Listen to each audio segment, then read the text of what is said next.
大家好，我是夏妈。喜欢吃杨梅吗？今天和大家分享3种吃法，尤其是冰点杨梅，简单又冰爽。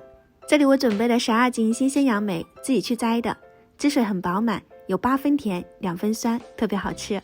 先倒进清水里面，加入食用盐，泡上2个小时以上，中途换上几盆水，淘洗干净，捞出来沥干水分。先来做第一种杨梅罐头，新鲜杨梅放进罐子里，加入15到20克的冰糖，再倒入饮用水，也就是纯净水，放入蒸锅，大火蒸20分钟，蒸好拿出来，小心烫手。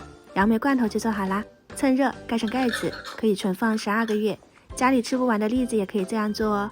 第二种杨梅酒，5斤杨梅一定要沥干水分，搭配2斤黄冰糖，再倒入5到8斤的高粱酒，没过所有食材就可以啦。